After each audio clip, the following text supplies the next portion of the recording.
Hi, everyone. Thank you all for joining on the Block 5. Really excited to have Willem Avé here, who's our head of product at Square. We're going to spend a little bit of time going through his background and broader Square product strategy, but we're going to spend the bulk of the time talking about Managerbot.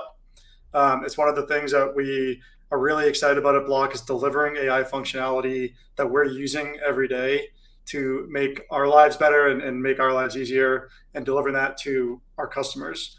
And so Managerbot is a core part of that. Before getting into that, though, maybe Willem, I'd love to just start with introducing you a bit more and maybe give us a little bit of background on your role and your career at Block and what you're up to now. Yeah, great. Really excited to be here. Thanks for having me. Excited to talk about all things Square and specifically kind of how we're building awesome AI products. But yeah, so I've been at Square for a long time, a little over 12 and a half years. Yeah, I've been really fortunate to be able to work on a vast number of different areas. Actually started off in engineering leadership for a point of sale products and kind of went down the path of the general management structure when we had that. So it was a GM for a couple of our business units. And then most recently been leading product for Square for the past couple of years. And I think it's been really amazing to see how Square and Block and our ecosystems have evolved over the years. But ultimately, I'm a builder at heart. And I really like working on the most impactful things that we can for the business. And right now, that's focusing on our AI products and helping kind of sellers really run a better business through the awesome tools that are available now. So now with your focus on AI, you're the DRI or directly responsible individual. It's kind of a mouthful for Managerbot. But talk about what that means. Like what does it actually mean to be the DRI of Managerbot and what you're working on day to day as it relates to Managerbot?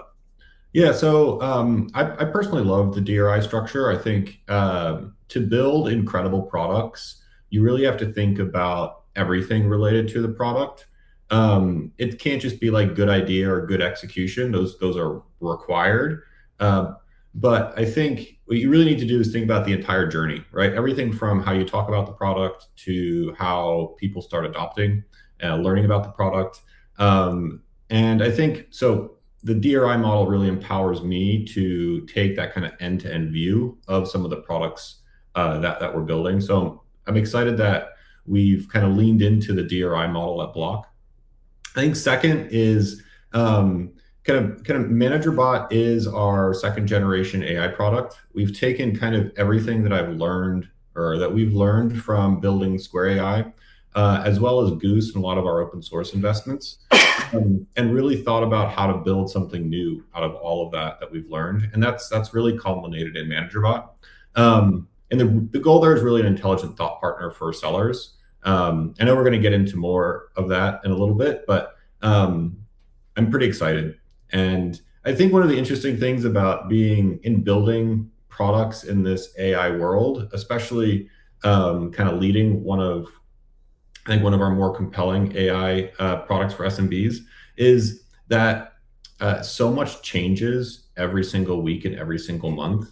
And a lot of what I have to do when we're thinking about this product is really a game of trade-offs. It's either like capability versus cost versus speed, and kind of keeping in mind that we want to build and deliver the best possible customer experience.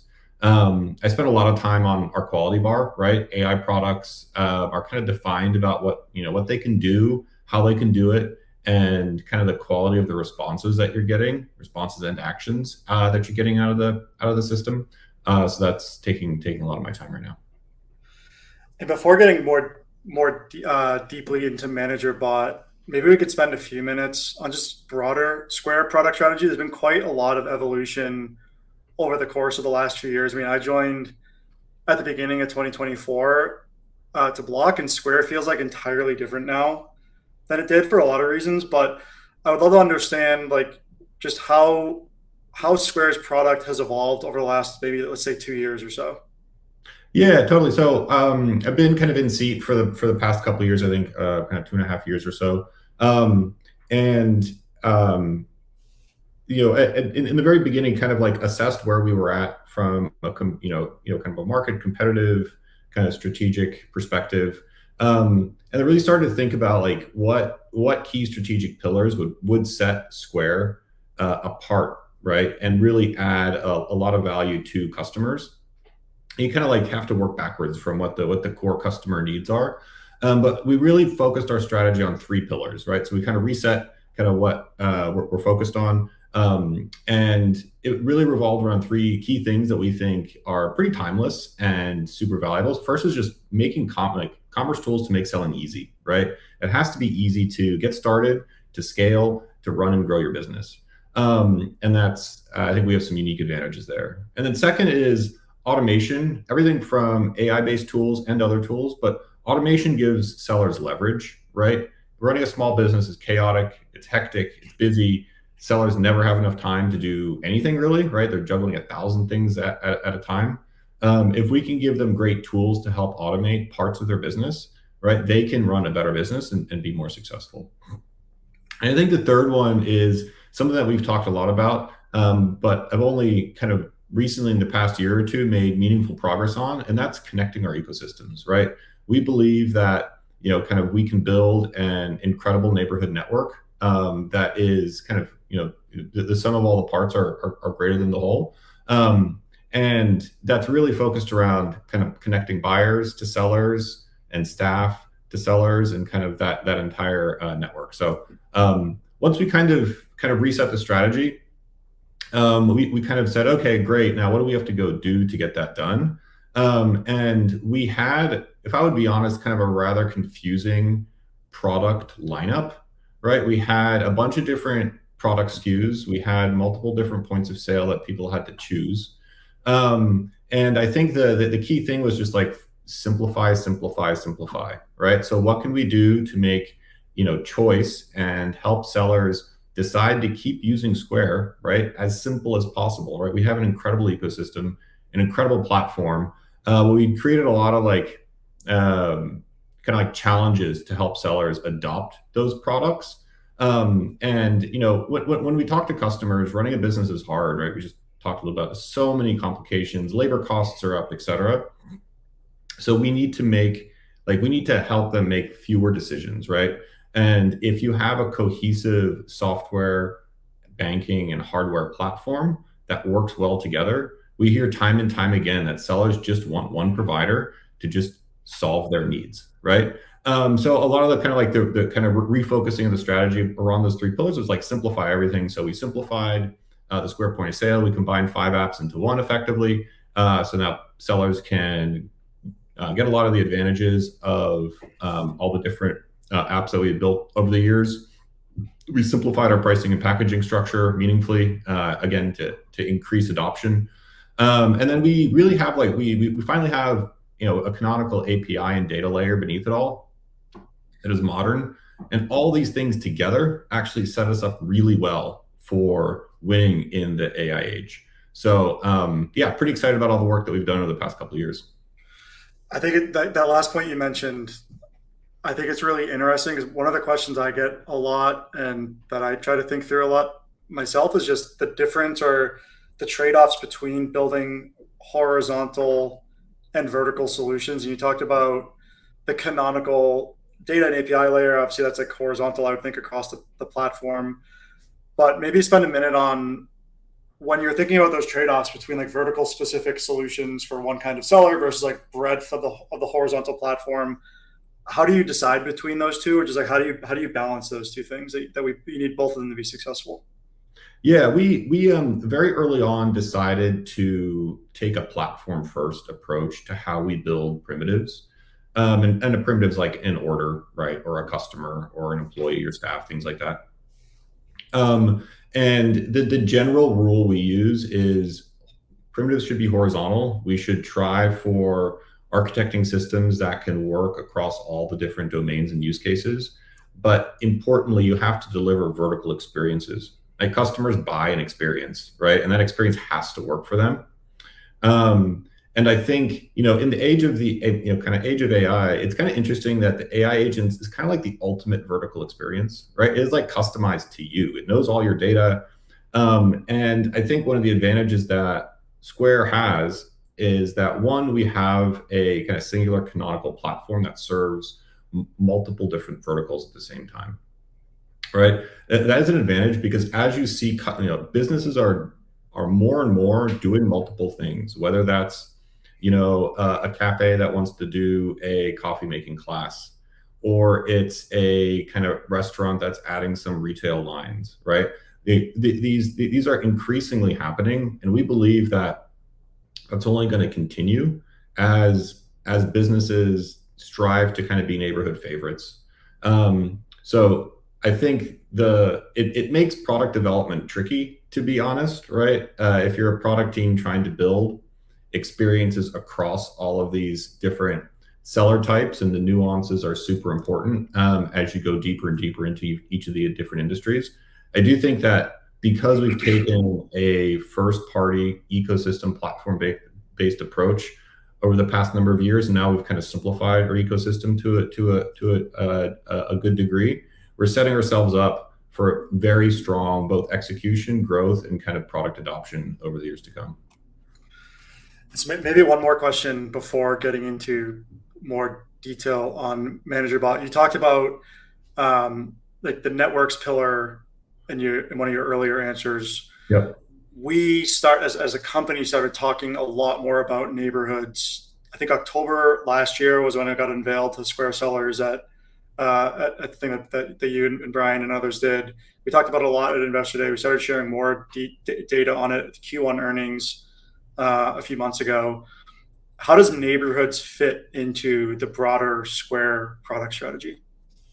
Yeah, I think I think, to be honest, it's one of our reasons to exist. When Square went public many years ago, I think our tagline was "the neighborhood went public." Yeah. Right. And I think it's like it's kind of always been there. Where the advantage of Square is that we serve every type of business under one cohesive platform. And the other advantage of Block is that we have an incredibly strong consumer network. And what we've needed is both a strategy, but also, I think, like a reason to believe that we can connect those two ecosystems in a sensible way. And I think it's like just super interesting because commerce is inherently local, right? The canonical Main Street. We know how often you shop at multiple businesses on those main streets. It could be a barbershop, could be a coffee spot, could be a little boutique retail, right? And in neighborhoods, sellers share a lot of buyers, right? It's not, and I think that really gives us the ability to build a network. And I think that's why I believe very strongly that kind of like local neighborhood commerce is a key pillar in America and globally. It is going to become more and more relevant and important as a lot of the onlineification of brands and commerce, and I think kind of reached a peak, if I would be honest, right? Like you see a lot of kind of very similar products, very similar experiences. And I think that real neighborhood human connection is a true thing that's worth building for and worth fighting for. So I think that's really what neighborhoods is all about, is helping connect customers to sellers and sellers to customers, and helping build kind of durable relationships between customers and the businesses that they love. So I'm excited to see that continue to scale over the months and years to come. Yeah, it's funny. I think it was a day after Investor Day, we rediscovered that picture from the IPO, and it did say the neighborhood's going public, which was really like a full circle moment from all those years ago. It was pretty cool. Yeah, I love it. All right, so let's get into Managerbot. So let's talk about that. Just talk about Managerbot more broadly. A lot of people listening to this probably will have heard about it, but for those that have maybe seen it out in the wild, but for those who haven't heard about it or seen it, what does Managerbot do for sellers? Yeah, it's a good question. Maybe I'll take like a tiny step back, and it's like, running a business is really difficult. It's kind of lonely. You don't always know who to turn to make a decision, right? And you have to make thousands of decisions, right? How much X to buy, like how to manage teams, stuff like that. So the original premise was kind of giving sellers an intelligent thought partner that could kind of be like their virtual CFO, COO, CMO, right? And help them think through and operate and work on their business. To do that, you have to really understand the seller's business to a very deep level, right? You have to be able to understand kind of the nuances of how they run their business, like the nuances of the specific vertical and segment. And then also, we're talking about have a kind of a platform and kind of data strategy that enables it. And if you talk to customers and talk to our sellers, like the last thing they're asking for is like another chatbot, right? They don't want like an empty chat box or another thing to prompt. Really, what they want is a partner that really knows their business, can be proactive in how it watches their sales, their customers, their inventory, labor, et cetera, all that are good stuff. Help them create and work on their business, whether that be kind of cost of goods sold, whether that be labor, staff, whether that be win back campaigns.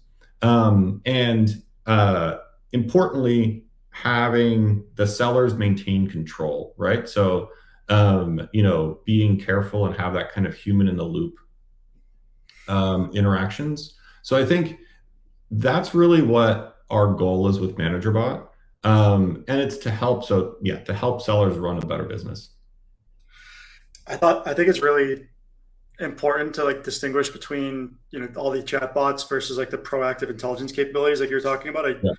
I somewhat jokingly say this when I talk to people, but I can build a chatbot on like a data set in probably like 15 or 20 minutes and it will work fine.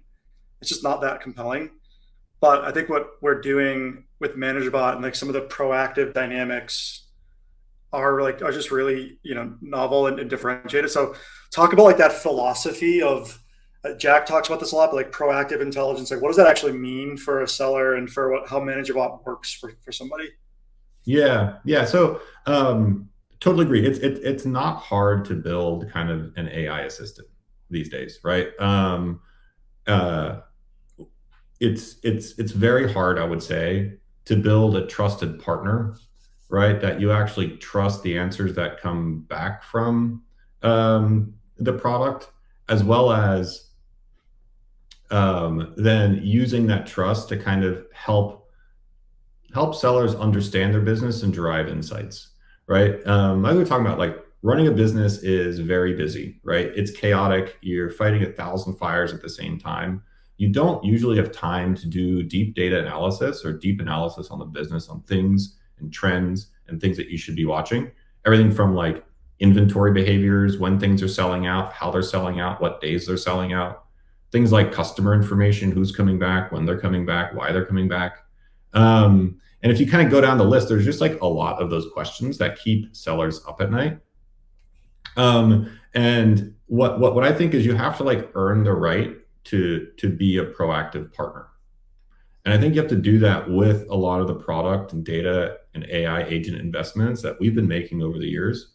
And when you do that, you can actually build a system that's like useful, right? Sellers know their business better than almost anybody, right? If a number looks off, they're just not going to trust it again. If the insight's like, oh yeah, you're down 50% of sales, and yeah, it was a holiday, and you don't like catch that, they'd be like, duh, right? So I think it's like, it's why like it's actually, this is why it's actually very hard to build, I think, good AI products, is that there's a level of depth that needs to show up in the product, right, and in the responses and how people interact with it. And if that level of depth isn't there, it's very easy to dismiss. And it's not a partner, right? Then it's just like, it's just like a chat box or whatever. So we spent a lot of time to make sure that we can kind of deliver kind of frontier grade intelligence, as well as, I would say, like frontier grade answers to the businesses and artifacts that they can use to help run their business. So you mentioned this frontier intelligence to, or delivering frontier intelligence to sellers. Can you talk a little bit about like the infrastructure that Yeah. Managerbot is built on? Just at a basic level, how does Managerbot work? Yeah. So good question. I think at the end of the day, any good agent product is a number of layers. And what you really need to spend a lot of time thinking about is what context and what tools to give the agent at what time, at what points in the interaction cycle. And the closer that you can mimic how the agents kind of use kind of a computer, so to speak, the better the agents are going to perform, especially with some of the more frontier models.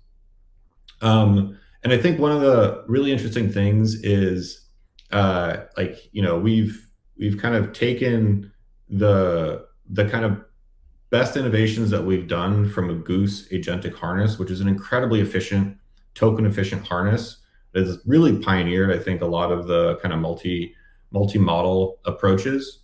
You take that and you kind of combine it with some of the platform and infrastructure investments that we've made within Square.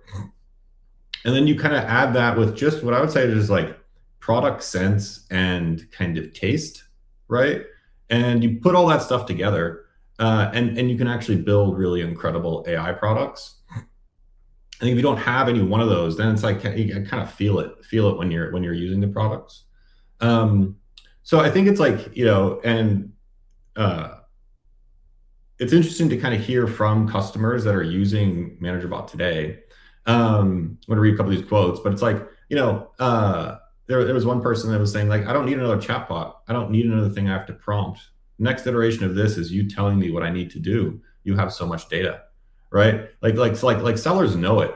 And then when they start to use it to do actual work, for example, bulk menu updates went from an hour to 10 seconds, right? So if we can save time, right, and we can you know, help sellers understand their business better, that combination combined with kind of a lot of the I would say a lot of the innovative and novel infrastructural work we've done as kind of a block org, you can really build some incredible products.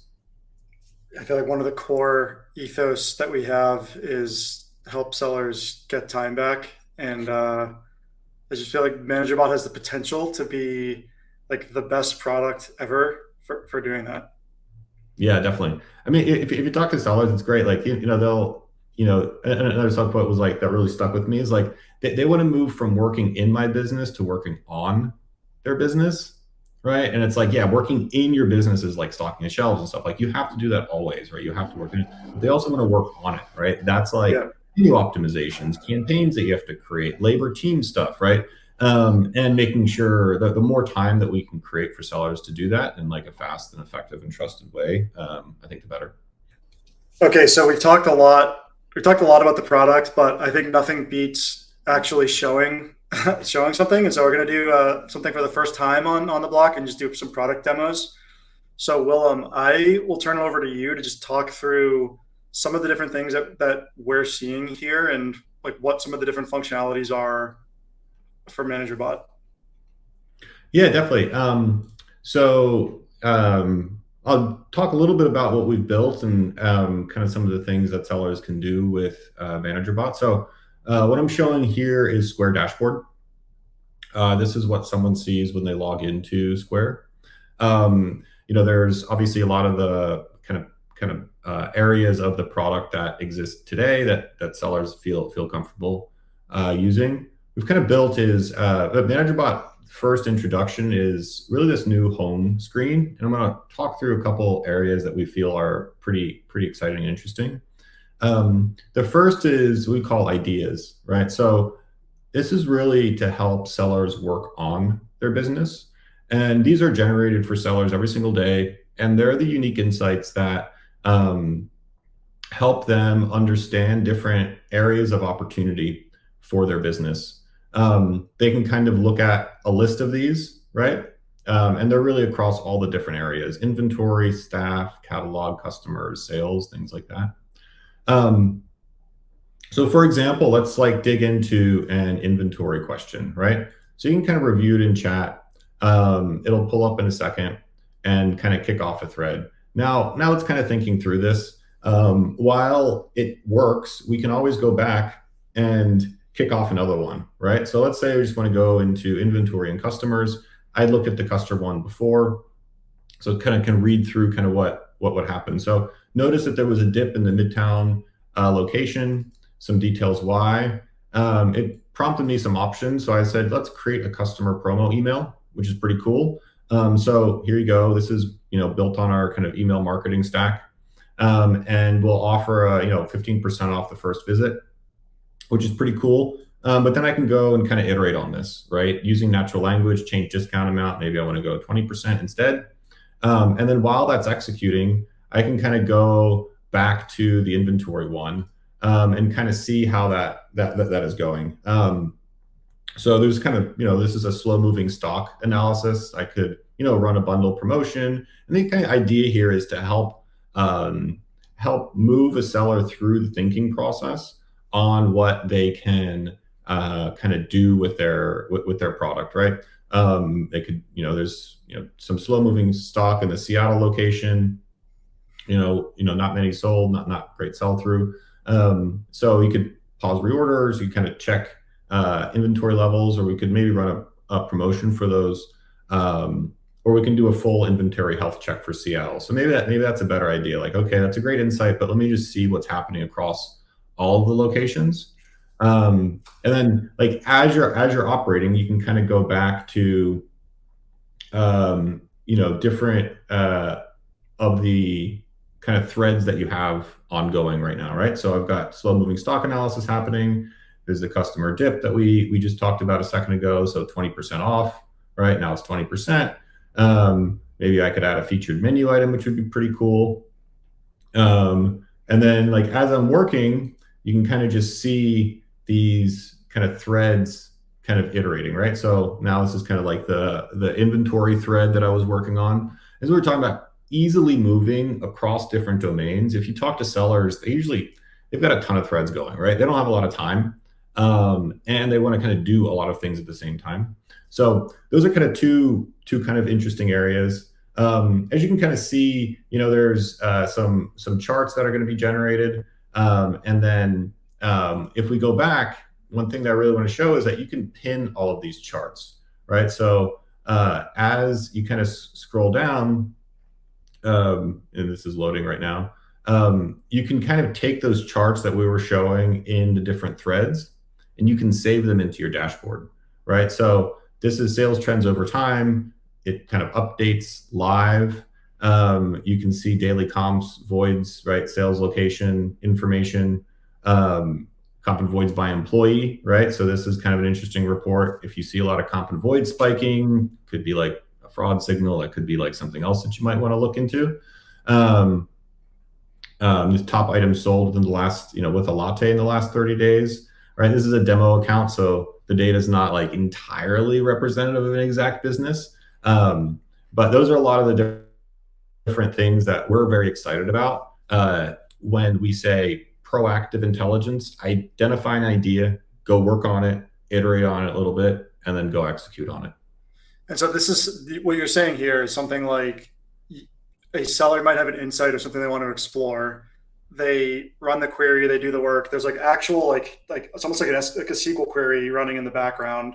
It creates a chart. And you can say, like, that's a super valuable view. Let me just pin that to my dashboard so that every day when I open my dashboard, I don't have to like rethink. I don't have to think about this chart again. It's just going to be there, and I can analyze my business in this format. That's right. That's one kind of workflow, right? Kind of dig into something that you're curious about, whether that be comp void, inventory moving, kind of sales. You iterate on that graph and that chart for a little while until it's something that you enjoy or find valuable to your business. Then you can pin it or share it. So we think that workflow is pretty powerful. And then the second is kind of that's kind of helping you understand your business. And the second is actually going to do something, make a change. Yeah. And that would be like, this kind of customer dip where, now it's, we got 20% off. And we kind of like so we got to add a featured menu item. Which one would you like to feature? I don't know. This is for a Midtown location. So we're going to add some ice cream. And this is, again, like, this is helping you, build a promotional campaign for your business. You saw two other things in there. There's also this idea of automations.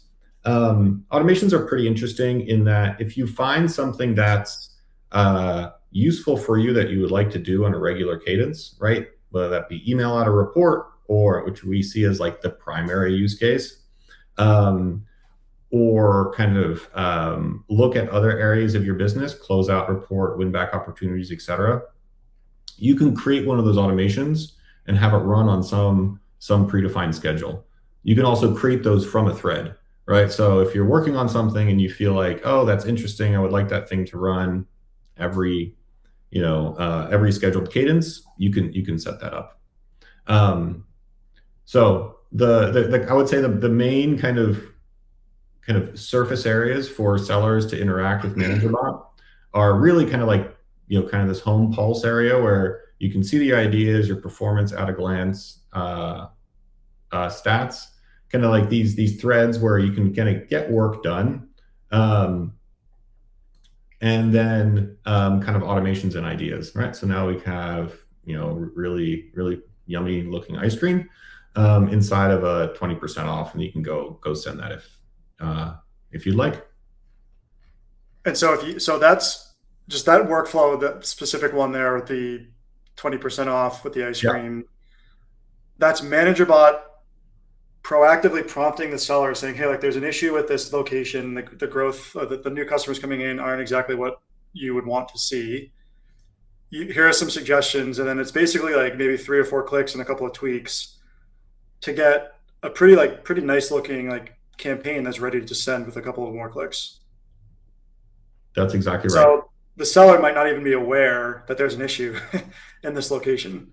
And Managerbot is prompting them saying, like, there's an issue here. This is one solution, and we can execute this work for you in a matter of minutes. And I think you tell me, like previously, I feel like this probably would have taken maybe a few hours of someone's time of like, let's analyze the data. Let's actually like see if there's a problem. Let's run through a bunch of reports, see if there's a variance here, dig into what location's causing that variance. Maybe have a meeting on what should we do about it, what should we offer. And now you're just in the chat interface and it's 2 or 3 minutes.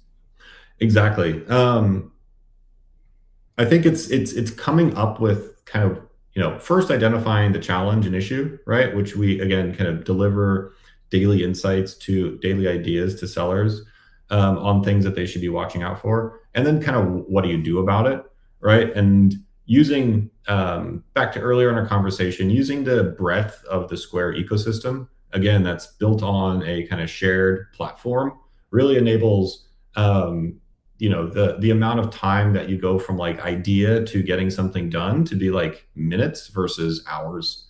And you can like pick this up. You can start in the morning, finish in the evening, right? You can kind of like thread this throughout your day. It doesn't have to, you don't have to like sit down and remember all this stuff, right? It is kind of becomes like a little work surface, which we're pretty excited about. And you can kind of like expand that and things like that. So You want to go back to the inventory? What's cooking there in that thread? Yeah, let's see. So here we got a lots of on hand. Again, this is a demo account, so like some of the data is not entirely exciting, but you can see kind of days of supply, no recent sales, how many days you have on hand, units sold, items, and some kind of healthy takeaways. So you have Coke and fried chicken spicy, which is pretty great. There's some dead stock, right? So a lot of items that are just kind of sitting there. And then near dead, right? So kind of a moderate amount of units, but low sales.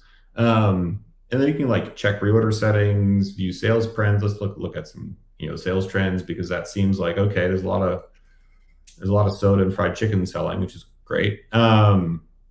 Let's see what's happening there. All right, so we talked a little bit about inventory, talked a little bit about customers. Another big area that we find that sellers are using Managerbot is staff, right? So this is staff schedules, creating staff schedules, managing staff schedules.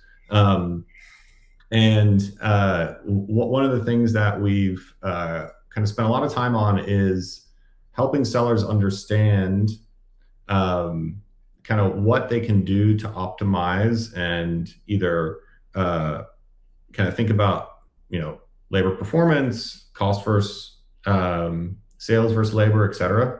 You can break down hours by team member. And because we've kind of got everything on a single platform, it really helps sellers understand what their kind of total cost of running a business, and then what options they have to kind of optimize. So you can kind of see here, you can look at hours worked by team, kind of total cost, which is pretty interesting. Again, if you wanted to pin this to home, we could, and that would show up kind of on the home screen. And there's kind of a breakdown of all the different people, hours worked, labor cost. For employees that don't have a labor cost, they may not have a job profile with a rate set up. And then you can kind of compare baseline. We could look at NYC Midtown sales trends. We could dig into employee scheduling, right? There's a lot of different ways and dimensions that we could take this. What is the automation of actually setting up hours? So there's a labor cost element associated with running a business, and there's also, I would imagine, a lot of small businesses that have a big staff spend many hours just optimizing for a schedule or like putting it together. Would this also enable you as a small business owner to say, help me build like an optimal schedule based on XYZ constraints? Exactly. Yes. What you can have Managerbot do is kind of compare, because a lot of it is based on sales forecasts. When you're looking at an employee schedule, it's like, what am I going to sell next week, and who do I have to schedule next week to make me be able to cover the customer demand that we're going to go see. So because again, we have kind of sales, labor, scheduling, et cetera, kind of all within kind of a single product experience. One of the rich widgets we've built is the ability to have sellers kind of manage their staff schedules kind of directly in the thread. And then also be able to do that kind of in an automated way, right? So you could prepare and optimize a weekly staff schedule for an upcoming week. And then that can run kind of as unnecessary for people. Those automations, I feel like, are amazing in terms of just the opportunity, like the potential to save sellers hours of time and also do stuff for them that they probably weren't even thinking about doing on a regular basis, like the chargeback and refund work or whatever exactly that looked like. Just having that report run on a weekly basis or a daily basis, whatever you want to do, just feels like it unlocks like so much more knowledge about someone's business than they would have had otherwise. Definitely. That's exactly what we're seeing, and what sellers are telling us when they're using these products. Yeah. So one of the things that we talk about with investors a lot is just the breadth of the seller base that we have, right? So we have micro sellers that are yoga instructors in the park or a food truck operator, all the way up to like multiple hundred location businesses with like a full management team. How do you build Managerbot, just like broader product functionality for such a wide spectrum of customers?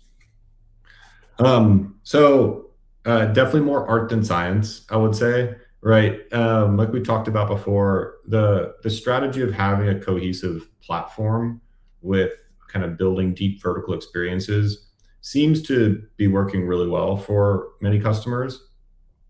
I think the advantage of AI is that you can really take that to the next level, right? Because agents really can, enable sellers to do and create whatever workflows they feel are most useful for their business.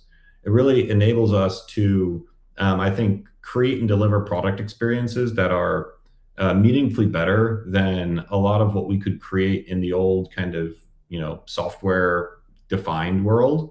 The way that I like to think about this is like for many, many years when building software products, we as like the software engineering team had to kind of define what the product was. We would like define the UI. We would define all the characteristics of exactly how it should work. And then customers would kind of use that. I think AI is kind of inverting that, right? Because you can literally ask for anything. You can ask for, like we were just seeing, like you can ask for either data the way that you want it exactly. You can ask for workflows, creating marketing campaigns, inventory tracking, staff, employee data, and kind of use it and mutate it and change it in whichever ways that you want. We are inverting the UI paradigm, where we as product builders really need to think about what components, what data, what actions, and what things that these sellers can do, and ensure that the quality and experience for each of those is really amazing. So yeah, it's kind of flipped, I think, how we think about building um, building tools for customers. And Jack's talked about bringing BuilderBot functionality into Managerbot. Like BuilderBot is one of our internal AI interfaces that is like pretty remarkable to interact with on our like just the tools that we're using every day to communicate. Yeah. It has just like such a robust understanding of the code base of Block, and I find it incredibly helpful to talk with and interact with and share ideas with. What would bringing BuilderBot functionality into Managerbot look like? Yeah, actually, what we can do is I can kind of show you what that would look like. We have a very small alpha running with a couple of sellers, and this is really the future of Managerbot. But you can kind of imagine, you remember the similar prompt of like, forecasting inventory orders for the month, or like kind of thinking about that. If you kind of combine the concepts of BuilderBot, which is the tools to enable agents to build things for kind of us, but then you gotta kind of pivot it and enable, the BuildBot infrastructure to build things for sellers, right? You can actually have it create really interesting reports and rich artifacts, right? So in that same prompt, it's done a bunch of work, and like, it's kind of come up with forecasted demand for the next coming months or next coming weeks based on kind of previous sales. And there's based on each of the different locations, kind of what's being sold, verify before placing orders, some things that you have to watch out for. These are some things that you should look at based on a reorder, incoming, outgoing experience, right? It's like a very rich, very deep product, and this is actually like a mini like app effectively that's been built for the seller that they can now engage with. It's kind of another example of what if like the seller wanted to know what our the Reddit of restaurant owners is saying, right? Managerbot can then now actually go do that research for that owner and understand what are some local trends, right? So this is what restaurant owners are saying and we're worrying about this week. Kind of looked at some posts. Again, this is kind of just like a little app that was built. And what you're going to see is you're going to see a lot more of this showing up in Managerbot over the coming weeks, because we believe that kind of bringing a lot of the power of what BuilderBot has to sellers to easily allow them to create these artifacts is really going to be something that differentiates kind of what sellers can do and run a better business. And so the difference with bringing BuilderBot into Managerbot is just like the level of depth that the sellers themselves can create effectively. That's right. If you kind of think about, kind of where we walked through the previous demos, it was like, you get really rich widgets, right? Effectively, which are great tools to generate insights, but the level of sophistication is kind of capped out at what you would get from a graph or a chart, right? And then maybe kind of like what you could put on like a PowerPoint slide, right? But if you think about these apps, it's really just the power of kind of, coding agents and coding harnesses kind of given to sellers. Yeah. All right. I'm conscious of time. I think we'll maybe wrap up with one final question. So if you put your like fast forward or put like your future hat on, like fast forward 18 months from now, what do you think Managerbot looks like? What is it doing for sellers? Like, what does it enable for sellers at that point in time? Yeah, it's a really good question. I think it's like very hard to predict in the world of AI things are gonna look like kind of a year plus out. But I think there's a few things that'll probably be true. Is like one, Managerbot and this concept of ambient intelligence, right? That helps sellers run their business at all the different points that they work on and in will continue to evolve and grow. And I would think that over time, Managerbot becomes less of a feature of Square and really becomes more of the interface into Square, right? Like dashboards, almost every dashboard on the planet is really just, piles of pages and lists of things and buttons and, tables and stuff like that. like I like pretty fundamentally believe that most of those actions and interactions that sellers are doing today with really almost any dashboard, um, that those kind of go away, and you have these kind of more in-depth interactions for running your business. So I think that was probably, if I had like a crystal ball looking forward kind of 18 months from now, I would anticipate that that continues. And as one of the reasons why I'm really excited about these products is I feel like given all of the investments that we've made, we're incredibly well positioned to kind of chart and create that future, and help sellers run better businesses. Great. That's the founding purpose of Square and Block. So I think it's a great way to leave it. Will, and thanks for the time, and thank you all for listening in. Cool. Yeah, appreciate it. Thank you.